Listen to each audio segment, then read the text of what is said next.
Hello farm owners, agripreneurs and agro lovers. Have you been wondering why your yield has not been increasing despite the use of fertilizer? So on today's episode, I'll be answering the question why your yield is not increasing despite you using fertilizer.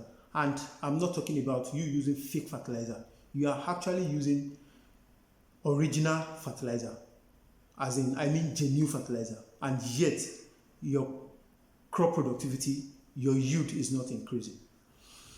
My name is Lawal Olushawalawa, and this channel is dedicated to promote sustainable and profitable agriculture. So if you are watching for the first time, kindly click on the subscribe button to have access to more of my videos. Thank you so much. So on today's episode, I'll be sharing with you the 4 guiding principles you must follow when applying fertilizer for you to achieve the best result.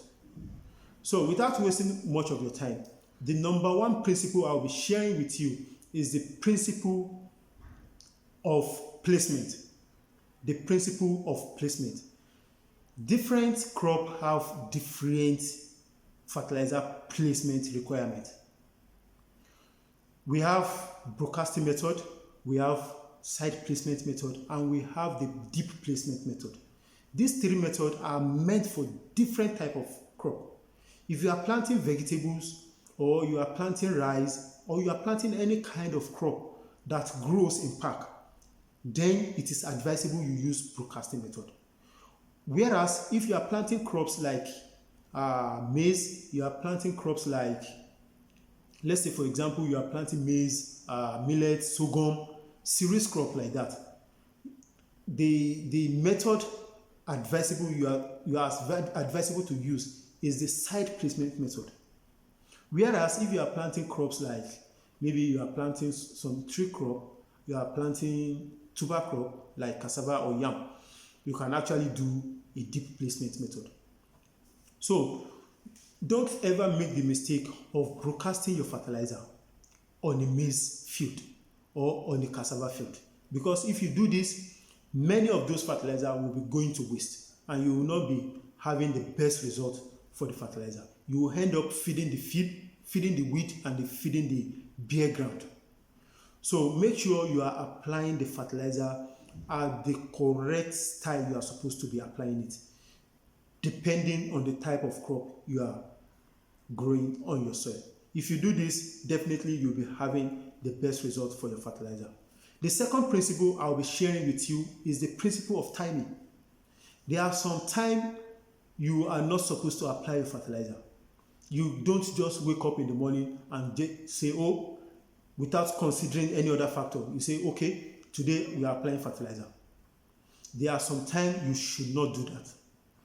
And the 2 periods you should not apply fertilizer are 2. The number 1 is when the rain is imminent. When you wake up, you have the plan to apply fertilizer on your farm, and you see, okay, there's probability that it will rain in the afternoon, or it will rain in the evening, or in the night. You are not advised to apply fertilizer when the rain is imminent. Because when you go ahead, apply fertilizer, and the rain fall afterwards, within 24 hours, most of the fertilizer will be washed away. And those plants will not be getting any nutrient from those fertilizer because they have been washed away already. You are losing money, and you are already losing your fertilizer in the same process. So that is the number 1 time. Don't apply fertilizer when the rain is imminent. And also don't apply fertilizer immediately after rainfall.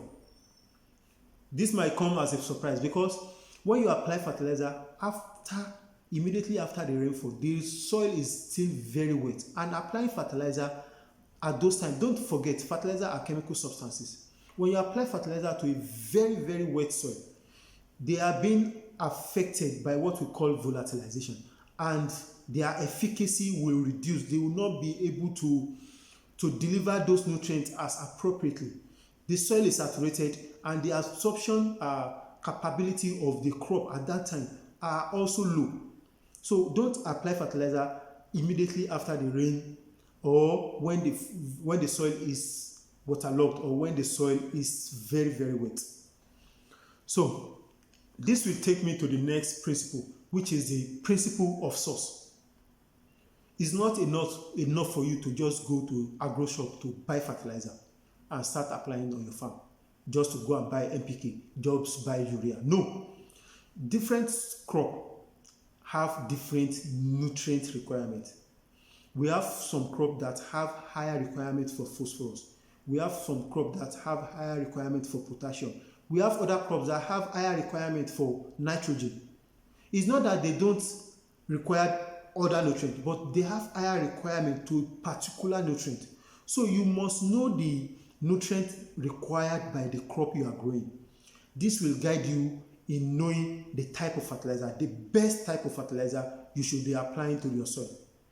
And when you do this, you will be smiling to the bank, because when you follow all these principles, your yield must increase drastically, must increase, except you are applying fake fertilizer. So lastly but not the least is the principle of quantity. By quantity, I mean the quantity that is required per hectare. For example, you will not expect a farmer that applied a bag of fertilizer on an hectare, which is 50 kg on an hectare.